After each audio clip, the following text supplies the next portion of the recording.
Swayam Prabha. Digital India. Educated India.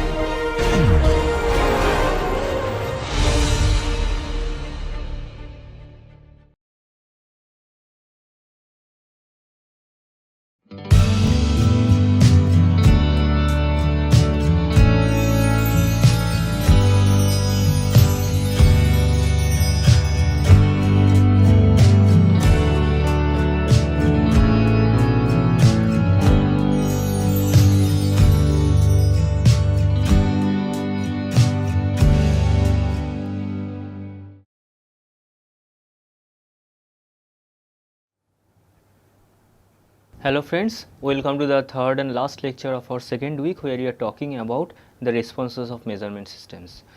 In the previous two lectures, we have been introduced to several dynamic characteristics of measurement system, particularly for something of our importance are the amplitude and frequency responses, and also we have developed a general mathematical structure relating the output and input of a single input single output device, and from there by changing the order of the equation we have already discussed about the zeroth and first order system. In the zeroth order system we have seen that that is the most ideal scenario that we can have, where output and input are having a straightforward linear relationship related by just a single parameter, which is the static sensitivity. However, for first order system we have seen that there is a bit of storage characteristic for the system, where along with the static sensitivity you also have the time constant to deal with. We have also discussed about two standard responses of first order system, that is the step and ramp inputs. So, today we shall be continuing with that first order system, and also very briefly we shall be discussing about the second order system. But before that, a very quick recap. We have seen that for first order system the transfer function can be given in the form of k upon tau d plus 1, where k refers to that static sensitivity and tau is the time constant. So, ideally we want the static sensitivity to be higher for any system and tau to be lower. The smaller the time constant, better is the response of the system, or quicker is the response of the system. And when we judge that with respect to a step input, something which is traditionally called the step response, we have seen that if the blue line represents the same curve which we have already discussed in the previous lecture. Here the blue line represents the step input and each of the red line represents the corresponding output when the time constants are varying. This is the corresponding mathematical form of the equation that we have already derived, k being the static sensitivity, a being the height of the step or the size of the step, and as the time constant keeps on increasing, the response keeps on shifting in this side, that is, it keeps on going further away from this. We have also derived an expression for the error, which we have seen to be following a negative exponential function, that as the time keeps on increasing, the error also keeps on decreasing, that is, the difference between output and input keeps on reducing. So, the smaller the value of tau, it is the quicker the system reaches the actual output. Like when the tau is a small one, if we look at the dotted line in the previous graph, somewhere here the system output represents very close to the input, whereas when the tau becomes higher, like in this case the three values of tau that we have selected are 0.25, 0.5 and 1. So, the first line, this one corresponds to tau equal to 0.25, but if we talk about this particular one which is corresponding to tau equal to 1, even after this t equal to 4 seconds, it is unable to reach the input signal. And sometimes instead of plotting the curves this way, we often adopt a non-dimensional representation. In the non-dimensional representation, on the vertical axis we plot y upon Ka, or I should say y as a function of time upon Ka, so that it becomes non-dimensional, and on which we have also seen yesterday to represent the error. But on the horizontal axis, instead of time we plot time divided by tau. That is, on this scale 1 will represent t equal to the time constant, 2 will represent the double time constant. And if we follow that particular standard, just put t upon tau equal to some value here and take this k upon a in the denominator of this particular quantity, then we are left with this expression, k is equal to 1 minus exponential minus t upon tau. And as we keep on putting different values, then we shall be seeing the response to be something like this. When t equal to 0, This particular part definitely corresponds to the error. So, at t equal to 0 error is 1, corresponding output is also 0, and as t keeps on increasing, just look at this table. When t becomes equal to tau, the output will reach 0.632 times or 63.2% of the input, whereas when the time t is equal to 3 tau, then it will be able to represent 95% of the output, which is generally sufficient for most of the practical measurements. And if we take t equal to 5 tau, then it is 99.3% of the exact representation. So, though we have mentioned that the system theoretically requires infinite time to produce the exact output value or exact input value in the output, actually we can depending upon what tolerance limit we can allow, we can select some other time also. For example, suppose if we are satisfied with 5% error, then this one is sufficient, that is 3 times of the time constant is generally the time that we have to provide. However, if we want less than 1% error, then we have to go for 5 times of tau, and practically generally t equal to 5 tau is the most common value that are preferred for measurement purposes with first order instruments. And now if we have also discussed about ramp response, where the input follows a linear profile with time, and here we have derived the corresponding mathematical expression, and here also we have seen that as the time constant keeps on increasing, this is the direction of increasing tau, the response keeps on going further away from this. But one difference here is that the error, like in case of step input, the error keeps on going to 0 as the time keeps on increasing. However, here the error assumes a constant value after time. Like we have already seen the graph, say somewhere here there is a constant error that is maintained between input and output, and the same error is maintained here as well between input and output. That means the output will never be able to match the input, rather as the input keeps on increasing, output will keep on following that, but with a fixed amount of error given by this quantity, which is often referred to as the steady state error. The steady state error is directly proportional to the tau. As tau keeps on increasing, steady state error also increases. Like look at this diagram. When tau is small, this is the steady state error. However, at the same time instant with the larger value of tau, this is the steady state error. Here tau are chosen to be 0.5 and 1 in these two examples. The dotted one corresponds to tau equal to 1, and definitely you can see that it gives twice the steady state error compared to the previous case. So, these are the step and ramp responses which are very commonly found in practice. Today we shall be moving on with another one known as the impulse response. As we have discussed, impulse corresponds to a very large magnitude of input supplied over an infinitesimally small instant of time. Theoretically, the magnitude of the input is infinite, and the duration over which it lasts is just 0 or extremely small. Before going to that, it is never possible to deal with such a mathematical function. So, to find a more suitable representation, look at this. What our ramp function says? Our ramp function corresponds to x is equal to some a into t, where a is some constant. That means it follows a constant slope, or if we differentiate this with time, then we are going to get a. That over a period of time, our ramp function, or over theoretically an infinite ramp, will follow this constant slope a, and the magnitude will keep on increasing. But practically speaking, we can't keep on increasing the input infinitely. Quite often we deal with the structure shown here, that it keeps on increasing, and then at a certain time whatever value it assumes, it keeps on maintains that value.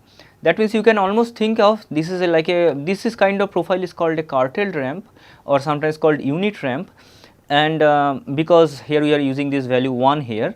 So, you can almost think of this to be a combination of one ramp profile over the time t equal to 0 to capital T, and when time t is greater than capital T, it follows a step profile, or it just maintains whatever value it has attained at small t equal to capital T.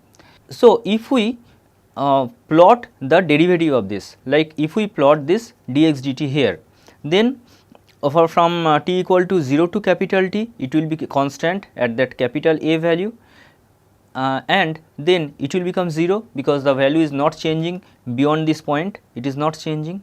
Now, what is the value of this height of this one? that is 1 upon t, because that will depend if this particular height is 1 or the value is 1, then definitely will corresponds to 1 upon capital T. Now go back to the step function. A step function can be viewed to be a ramp when this t tends to 0, means over an infinitesimally small amount of time we are supplying a ramp so that the value of the input changes from 0 to 1 and then is maintained there. So, a step function can be visualized to be a ramp with t tends to 0 or a curtailed ramp whose duration is 0 or extremely small. And if we differentiate this function, then what we are going to get? Over a very small period of time, it is having an infinite amplitude because this capital T tends to 0 and nothing afterwards. This is what is an impulse function. That means an impulse can be thought about to be a derivative of step. Now, these are mathematical definitions. Let us think about something more practicable. Look at this particular profile again. So, here over a period of 0 to capital T, we are providing, you just think about over a period 0 to capital T, we are providing one step input of this much magnitude. Now, what is the area under this particular curve? It is definitely 1 upon T is the height multiplied by T, it is 1. So, the area under this curve is 1, which sometimes is referred as the strength of the signal, which is 1, or strength of the input signal, or maybe the energy that has been transferred with the input, that is equal to 1. Now, suppose if we want to transfer the same amount of energy over a shorter duration of time, then what will happen? Let us say instead of we make the time to interval T by 2. If we make the time interval T by 2 while maintaining this 1, then this height will increase, means this profile will be somewhat like will be something like this, or instead of plotting here, let me plot in a different way somewhere here. So, this is time. So, initially our profile was something like this. Over a period of capital T, we are plotting it and it is achieving a height of say A. So, that the total area under this curve is A into T. Now, we want to maintain the area the same, but we want to supply the same input or same amount of energy over a period T by 2. Then how its signal should look like?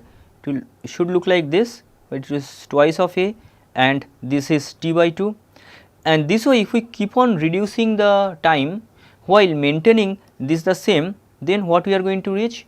When this T tends to 0, your A or whatever you will be getting, basically this ordinate, that should tends to infinity. So, then it will resemble a ramp signal, sorry, resemble an impulse signal. That means an impulse can be viewed to be a curtailed step signal applied over a very small period of time.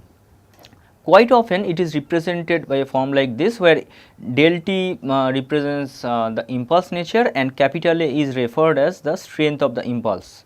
And therefore, it is generally a general practice to assume an impulse signal as a curtailed step function which is applied over an infinitesimally small duration of time. Corresponding mathematical form can be like this. When t is less than 0, there is no signal, then over a period of t equal to 0 to capital T, we are supplying a signal of strength A upon T, and then after that it is 0. Like if I plot the signal, say let me plot it somewhere here, your signal will be initially 0, then it will be something like this and then back to 0. This refers to t equal to 0, this refers to t equal to capital T, and over this period the magnitude is A by capital T. Now, when this capital T tends to 0, then we have got a perfect impulse function to deal with. So, the mathematical solution that we are going to go for, that will also follow the same structure. Now, following the impulse signal, let me draw the impulse signal again. So, what we are dealing with is over a period of 0 to capital T, we are having a signal of 1 by T, and after that it is 0. That means, we are going to follow x t is equal to A by T for 0 less equal to this to capital T, and is equal to 0 when t is greater than capital T. Let us go for the solution. For the first part, what we are going to get, this is a first order system. So, we have tau d plus 1 into y is equal to k into your x, where x is a by t. From the first order system equation, this is what we are getting, and we already know the solution of this one. So, following this solution, we know that y t will be what? Just try to remember what we have already done in our previous lecture. When we solve for this step function using the constant, it will be 1 minus small t by tau. It was just there also couple of slides back, where k by t is the right hand side and we are having the exponential, negative exponential inside, tau being the time constant for this. Now, when t becomes equal to capital T, then y at capital T will be equal to what? K by capital T into 1 minus e to the power minus capital T upon tau. So, your input signal will start following this. The input signal is already drawn here. If we draw the output will keep on increasing following the standard step response, and at time t equal to capital T, it reaches a value something like this, which is given by here. Let us store this value. Y at capital T is equal to k by t to 1 minus e to the power minus capital T upon tau. Let me delete this entire thing and proceed with the remaining part of the calculation.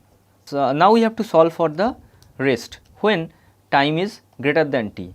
When time greater than t, there is no signal to deal with, then what we have? Our equation will be tau d plus 1 into y is equal to 0. So, if you solve this for y upon t, what will be the solution for this? It is a very standard differential equation. You do not have the particular integral part here. Basically, you will be left with only the complementary function c to the power minus t upon tau. C is the constant. To find the value of c, we have to put this condition.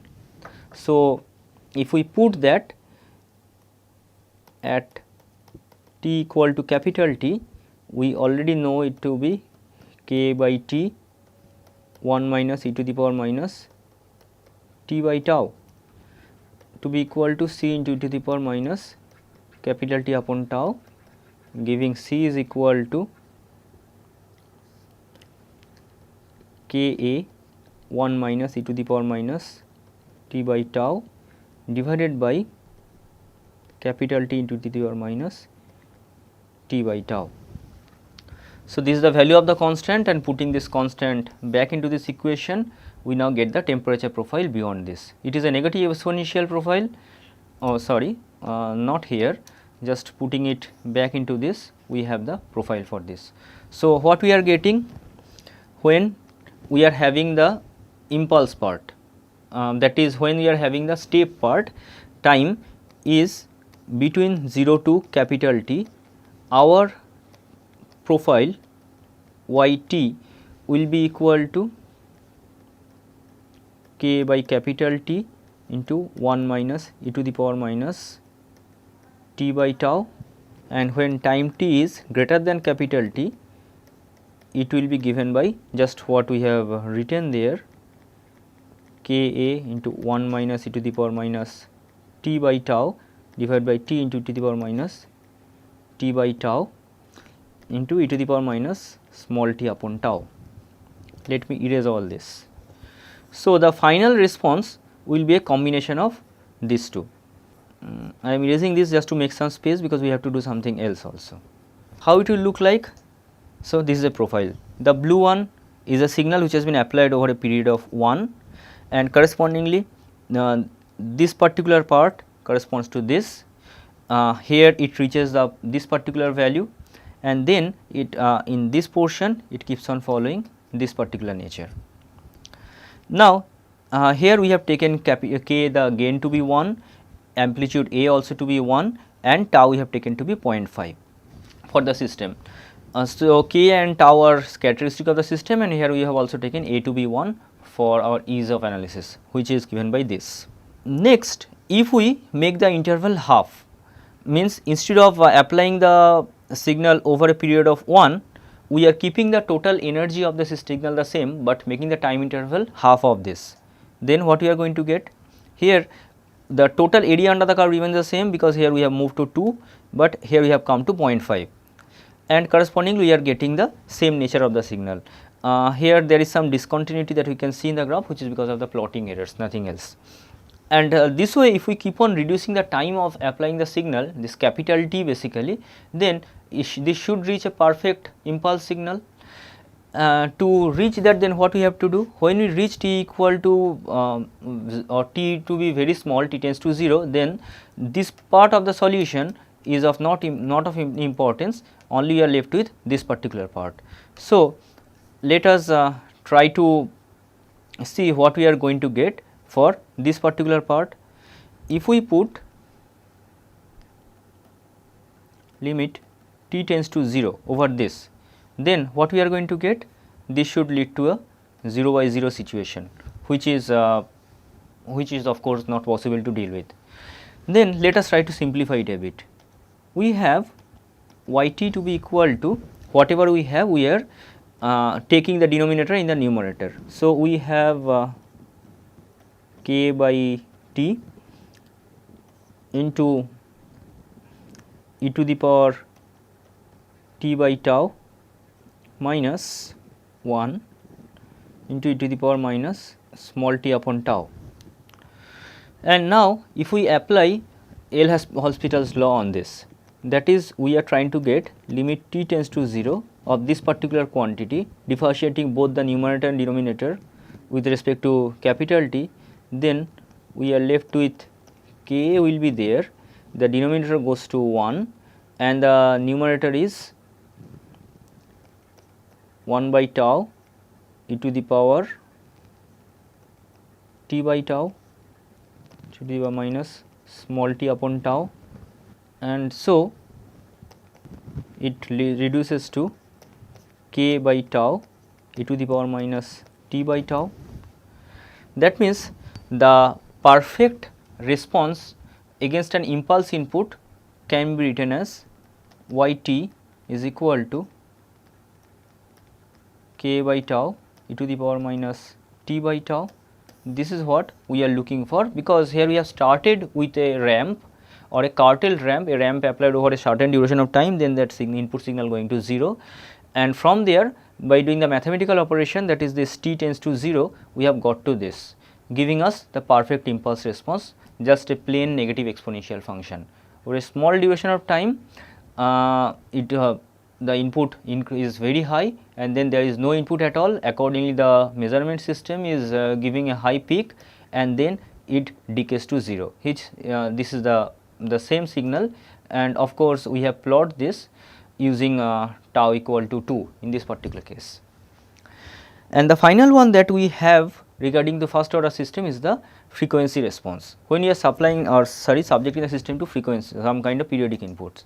So, this is the periodic input, correspondingly we are solving the conservation equation, and I am not going for detailed solution, we are getting those two parts. We have an exponential part and we have a periodic part.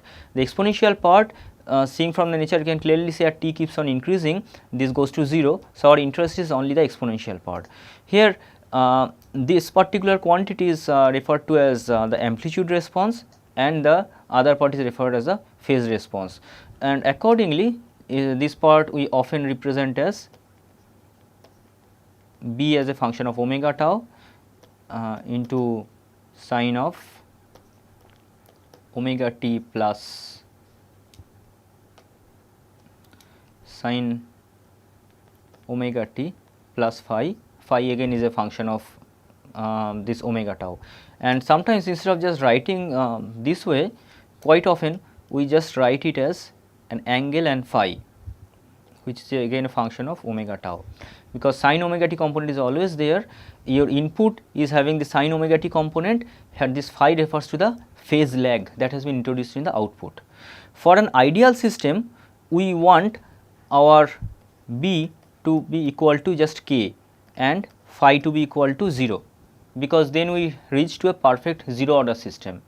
So, but practically that is not possible. So, just take a look at the two expressions that we have, when we can have this phi tends to 0 and b tends to k situation, that is when this omega tau product tends to 0, That means for a tau being a characteristic of the measurement system, we want the system to be subjected to such signals which gives extremely small value of this omega tau product, and then only your system may give you very favorable response. Just take a look at the response that we can get. Here this capital M refers to the magnitude ratio, often it is called the magnitude ratio, which is nothing but just this denominator of the amplitude ratio. So, you can clearly see as this omega tau product that keeps on increasing, the magnitude response also keeps on dropping. Only when it is very small, this magnitude response is, or magnitude ratio is very close to 1, which is the ideal scenario. Similarly, plotting this phase response, we can see with very small value of omega tau, we can keep the phase lag within within allowable or manageable limits, but as omega tau keeps on increasing, we have some kind of trouble.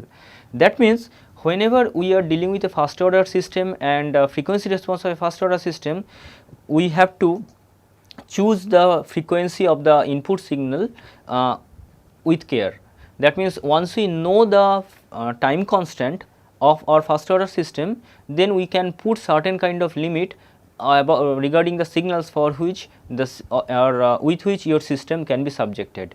Like if your omega keeps on increasing, we have to choose an instrument with very small value of tau.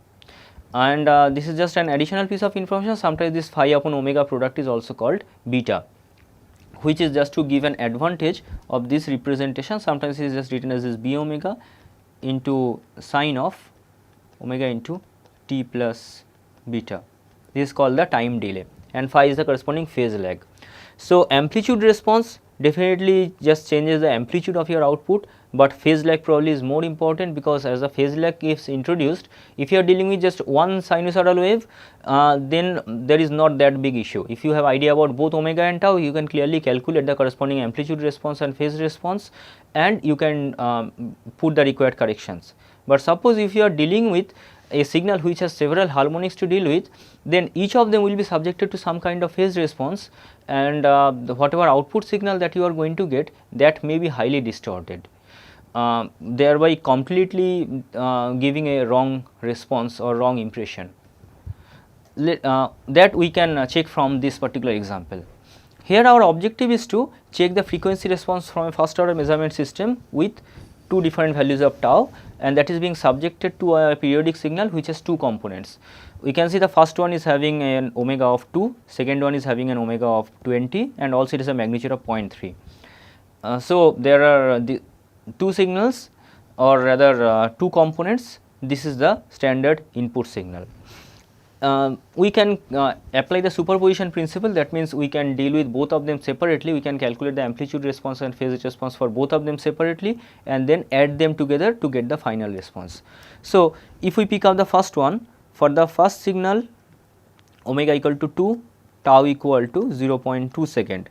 So, your omega tau product is 0.4. Omega, I should write omega is also unit, that is generally radian per second or second inverse. So, omega tau is unitless. So, your amplitude m omega magnitude ratio root over 1 plus omega tau whole square, that is 1 by root over 1 plus 0.16. Some value will be coming. I do not have a calculator here, so I can't calculate the value. Similarly, phi omega or phi omega tau we can write will be equal to minus tan inverse 0.4. So, we will be getting the value corresponding to this, some value in radian or degree will be coming out from this, or I should write a minus sign here. Similarly, if we so whatever we are going to get, that is going to give you the signal corresponding to this sin 2t. Similarly, with the next one, where omega is equal to 20 and tau remains the same for 0.2 second, we have this omega tau to be equal to 4. Accordingly, m omega for the second component is 1 by root over 1 plus omega tau whole square, that is 1 by root over 1 plus 16. So, we will be getting some number and phi omega will be equal to minus tan inverse of minus 4, again some number will be coming out from this. So, if we calculate all these numbers, we will be going to get this final this value. This here k is the static gain which we do not know, or the that information is not given here. Let us assume k to be equal to 1, then we can see that the first signal is having an amplitude ratio of 0.93 and a phase lag of minus 21.8 degrees 8 degree, whereas the second signal is having this actually 0.3 was already there. So, 0.3 by 0.072 by 0.3 is the magnitude ratio, and a minus 76 degree of phase lag has been introduced, or 76 degree of phase lag has been introduced. If we solve for the second system, in this case tau is equal to 0.002 second. So, accordingly your omega tau becomes 4 into 10 to the power minus 3. So, following the same procedure, we can calculate this 16 into 10 to the power minus 6. All the calculations can be done the same way, 0.004, and for the second component omega is 20, but tau has changed to 0.002 seconds, giving your omega tau to be equal to 4 into 10 to the power minus 2, and putting these numbers here, we are going to get 1 plus 16 to 10 to the power minus 4 some number, and 0.04 some number here. Putting this is the signal. In both the cases magnitude ratio is actually, if you calculate the numbers, both cases magnitude ratio will be coming very close to 1, and the first signal is having 0.23 degree phase lag and second one is having 2.3 degree phase lag. So, clearly as the tau has decreased by 2 orders, the magnitude ratio has come very close to 1. In this case magnitude ratios are quite different. Here the magnitude ratio is 1 in both the signals, and more important effect has come on the phase lag. While the first harmonics was suffering a phase lag of 21.8 degree, that has reduced to just 0.23 degree, whereas for the second harmonic which was suffering 76 degree phase lag, it has reduced drastically to just 2.3 degree. What is the effect of the output signal? Let me just erase this. Here both the signals are shown. The continuous line refers to the first case, that is tau equal to 0.2 second. Look at the structure and just compare with the original one. It does not does it look similar? It is looking completely different. The output has completely been distorted, and it hardly give any idea about the actual input. When you are doing a real life measurement, when you do not have any idea about the actual input, then you are going to go out with a completely wrong impression. But look at the dotted one which corresponds to tau equal to 0.002 second. Then what you have here? The signal quite meticulously follow the actual one. This dotted signal has excellent similarity with the actual one, and that is evident from its mathematical form also, where we have magnitude ratio to be equal to 1 for both the harmonics and also very small phase lag for both of them. So, the output meticulously follows the input. Therefore, it is very important to have a small value of tau for your first order measurement system, particularly when you are dealing with periodic inputs. Here of course, we have drawn with k equal to 1. Here is another example, not for periodic input. We have not solved any problem related to step input, just one idea or just to give you an idea about this. This is the problem corresponds to a liquid in glass mercury thermometer, which is the information about this one is given. So, I want you to calculate the corresponding time constant. Now, how to calculate the time constant? Here all the informations are given. So, it is a spherical bulb of 4 mm inner diameter. Inner diameter is equal to 4 millimeter. Then volume of the bulb will be what? 1 by 6 pi d cube, and the surface area of the bulb will be pi d square. So, we know the volume and the surface area of the bulb, and in the previous lecture we have derived the mathematical expression for tau relating these parameters. Other properties like rho, c and u are also given. So, you can calculate the value of tau. I am leaving it to you, please try to calculate the number from this. Next question is, if the bulb is cylindrical with identical volume and diameter, what will be the time constant? Now, it is mentioned that the diameter is same, but it is a cylindrical thing. So, the volume for the cylindrical one will be what? It is a cylindrical one. So, pi by 4 d square into L should be equal to that 1 by 6 pi d cube for the spherical one, and from there we can calculate the length of the cylinder. So, once we know the length of the cylinder, then the surface area can be calculated as pi d into L. Now, there is one question. This is the cylindrical bulb of it. So, while calculating the surface area, pi dl definitely gives you this peripheral surface, but what about this particular portion? This small lesser this lower wall, that may be also in contact with your contact with the system where you are measuring the temperature. Then while calculating the surface area, you have to measure the peripheral area plus this area of this lower portion, which is pi by 4 d square. So, using this you can calculate the both the cases. I am giving you the final numbers. Tau equal to will be 34.7 seconds for the first case with spherical bulb, and for the second case tau will be equal to 37 second. So, quite similar to each other, only small difference. And now think about, if you want to use this particular thermometer for measuring your body temperature, then how much time we should allow the thermometer to be in contact with your body? Hopefully you remember, if we can allow 5% time, 5% error rather, then our time should be 3 times the tau, whereas if we want error to be less than 1%, then t should be 5 times the tau. So, if we want our error to be less than 1% with the cylindrical bulb, then we have to allow 5 into this 37 second, this much of time for the thermometer in contact with the body for a correct measurement. One thing here is this U is given to be 40 watt per meter square Kelvin, but as we have already seen, U is not a constant, rather it depends upon your actual environment. Like in stagnant fluid, whatever will the value of this heat transfer coefficient, in flowing fluid the value will be different.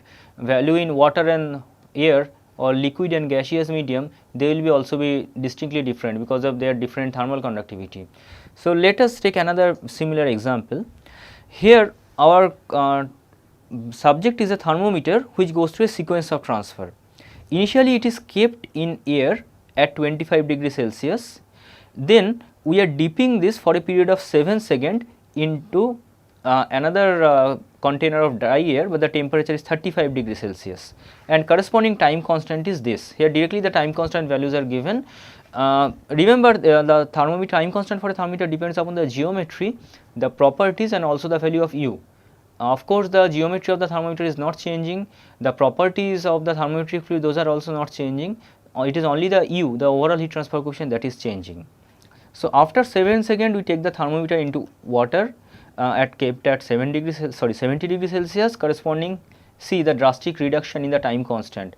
Initially it was air, now we have taken it into contact with a liquid which has much higher thermal conductivity, leading to 1/6 value of time constant. And after that we again take the thermometer back to that container with air 35 degree, which was at 35 degrees Celsius, and maintain there for 15 to 30 seconds. But here now the surface of the thermometer is wet, which hinders the heat transfer because it has come out of water. Accordingly, its value of overall heat transfer coefficient, its value of time constant is different than what we had originally. The question is how to solve it. Each of these cases can be thought about as one step response. Just think about the first one. We know that for any step function our input is something like k by t into 1 I am still stuck with that impulse case. So, it is k a e to the power minus T by tau. Here nothing is given about K, so let us take K equal to 1, which goes out of this. What is A? A is the height of the step. So initially the thermometer is maintained at 25 degree Celsius, and now input changes to 35 degree Celsius. It is 25 degree and it is 35 degree Celsius. So height of the step is this much, this is this 10 degree Celsius. But you also have to be careful that initially this expression we have derived by assuming initial value of y to be equal to 0, but here y is kept at 25 degree Celsius. So if we take that into account, then our expression for temperature of the thermometric fluid can be written as Tf at any time t will be equal to Tf at t equal to 0, or let me use some other notation, Tf0 plus T infinity minus Tf0, which is the height of the step, into e to the power minus T upon tau.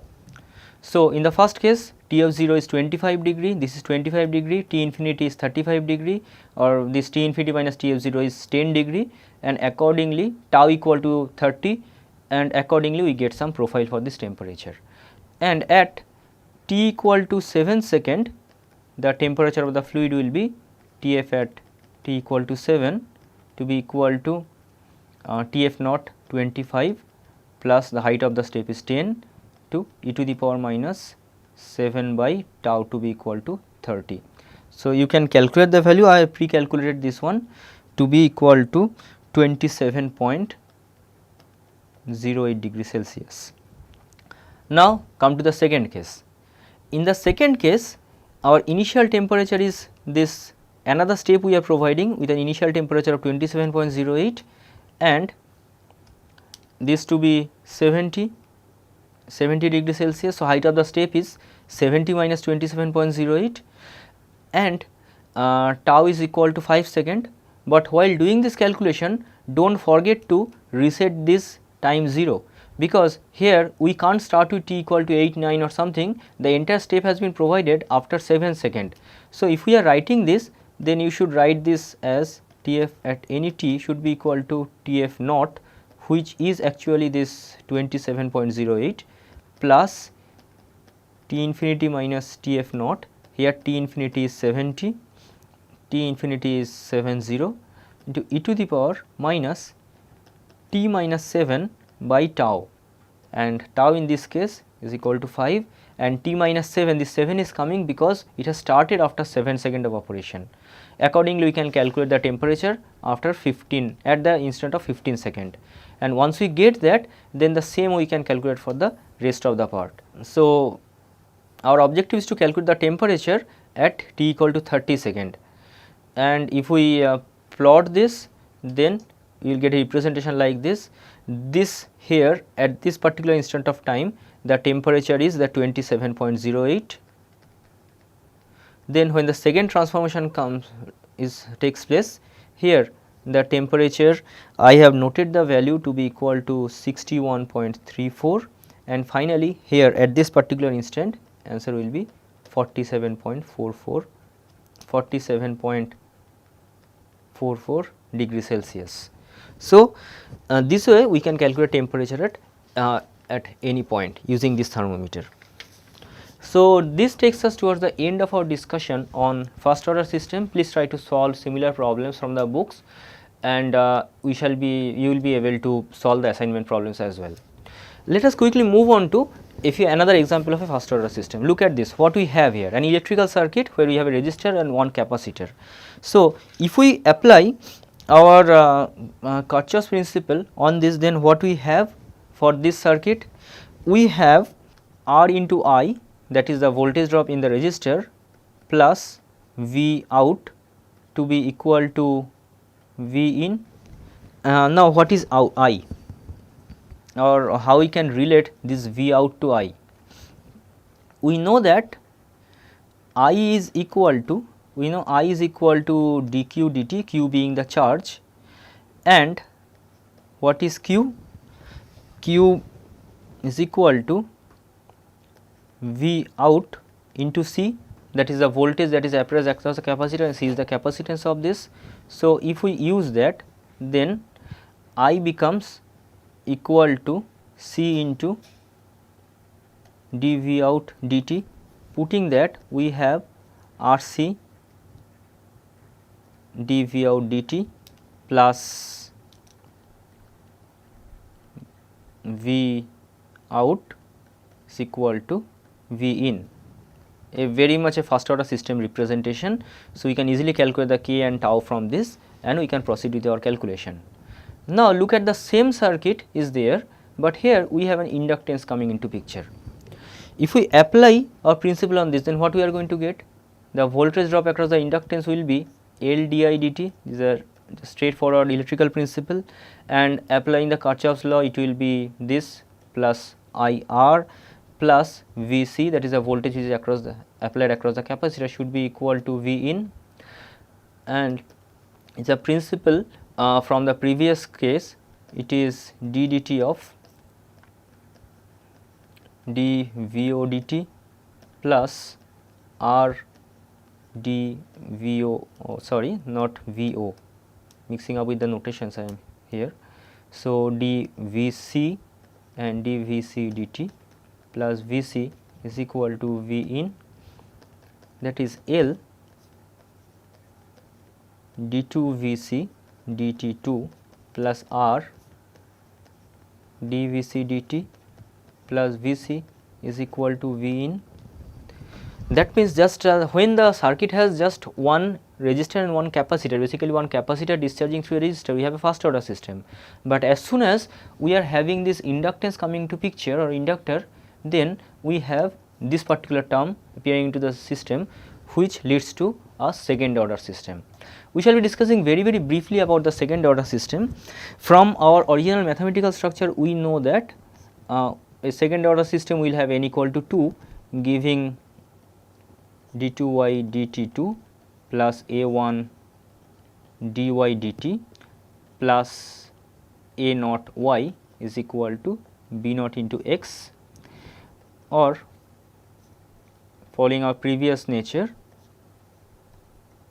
a2 d2y dt2 plus a1 upon a naught y plus y is equal to b naught upon a naught into x. But instead of using the, here the b naught upon a naught remains the same static sensitivity, but instead of using the concept of time constant, here we have to use something else, because here we have not 2 but 3 parameters to deal with. We have is this a1 upon a naught here and also a2 upon a naught here, and in context with this we introduce these parameters. First one is k, that is the same static sensitivity, which is a measure of the amplification. Next we introduce one omega n. Omega n is defined as the root over of a naught upon a2 and called the natural frequency or undamped frequency, which gives a measure of the speed of system response. Omega n can be viewed to be something coming here. This can be viewed to be d2 by omega n square, plus this one we write as 2 zeta d upon omega n plus 1 into y is equal to k into x, where the zeta is called the damping ratio defined as a1 by 2 root a naught a2. It gives a measure of the oscillation in the response, or how the oscillations are getting suppressed in the response. We shall be seeing that very quickly.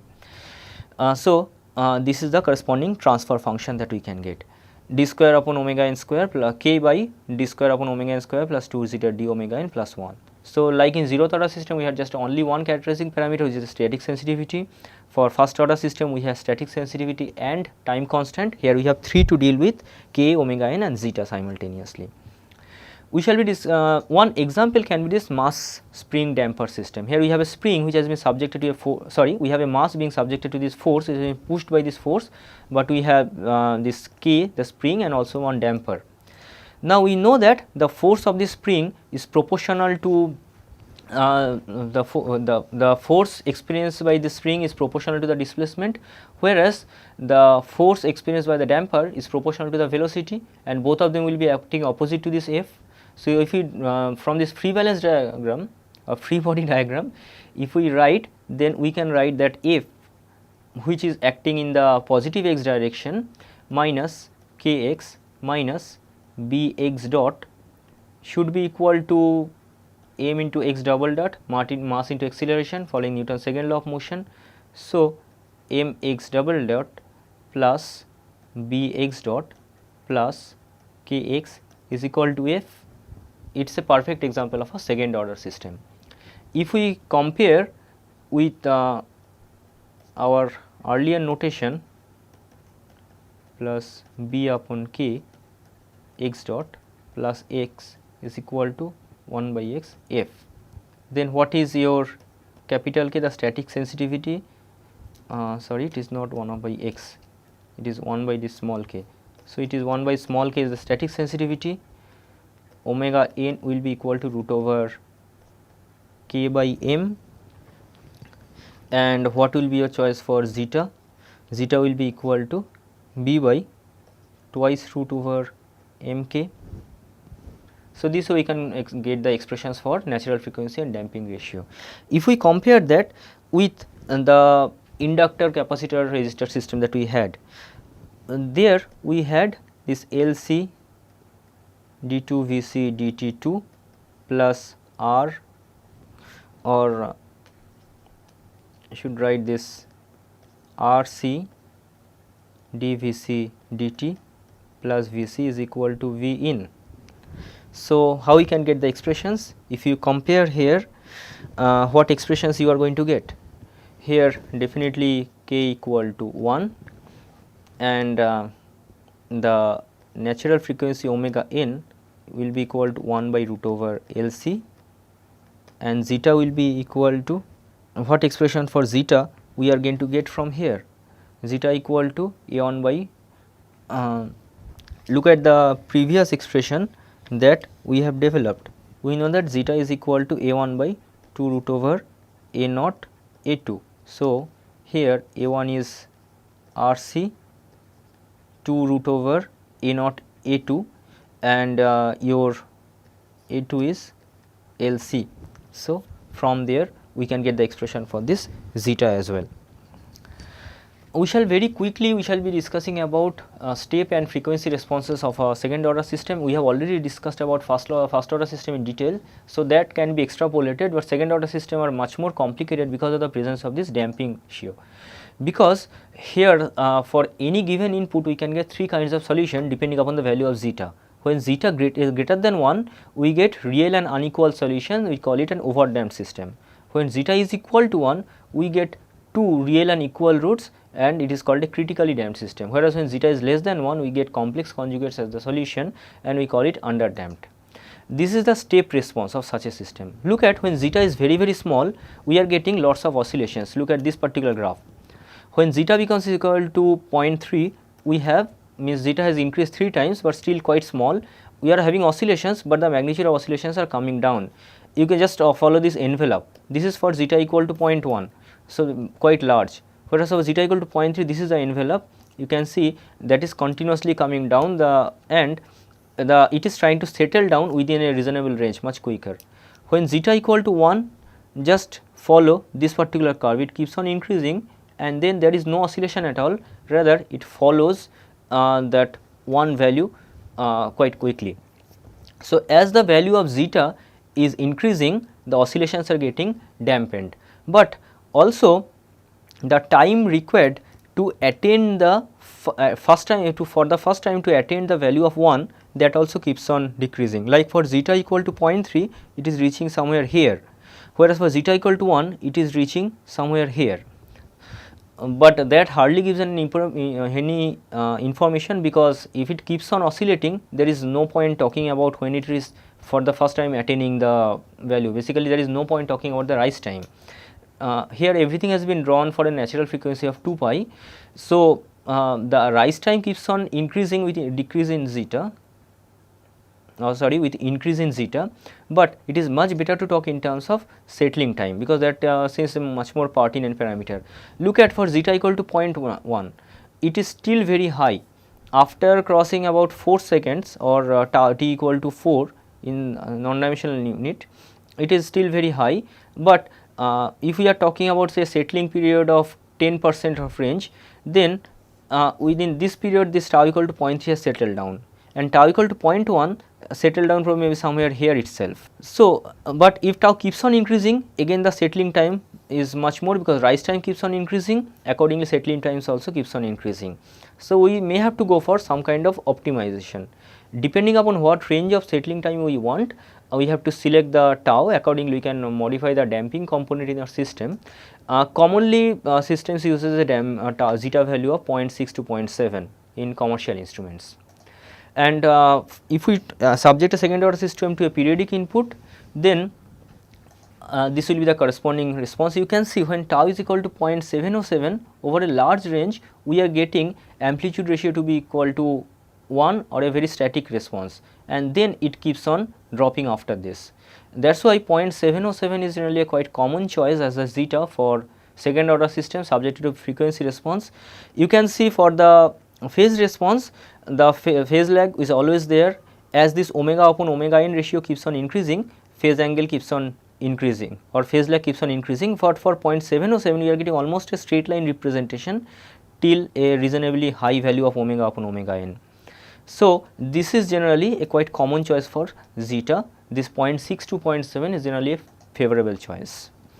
This takes us to the end of our second module. We have discussed about the second order system very briefly, because we do not need to go into any more detail, but those who are interested into this can refer to the textbooks, and people who are working on control systems generally need them much more. So, in this module, in this week, we have discussed about the dynamic characteristic of our measurement system. We have talked about periodic input in quite detail in our first lecture here. Then we have developed a general mathematical structure using which we have got the concept of the transfer function. We have discussed about 0, first and second order system. For 0th order system, the concept of static sensitivity came into play. For first order system, we have got the time constant, and second order system gives the natural frequency and damping ratio as the characterizing parameter. And we have subjected these two systems to some standard responses to get their idea. 0th and first order we have discussed in detail. Second order we have discussed very briefly, because we can easily extend our discussion at first order to any kind of second order response. In measurement point of view, generally never need to go to higher order systems. As we shall be discussing about different kind of measurement system or different specific measurement system in later weeks, we may have to go back to this first order or second order systems. We shall be seeing several such examples later on. So, till that moment you can just stick to whatever we have discussed here. This takes us to the end of our second module. There will be an assignment. Please follow the assignment, and whatever queries you have, please refer to the textbook and also write to me. I shall be very happy to respond. So, bye for this week. Next week we shall be talking about the very exciting field of digitalization and analog to digital conversion. Thank you very much.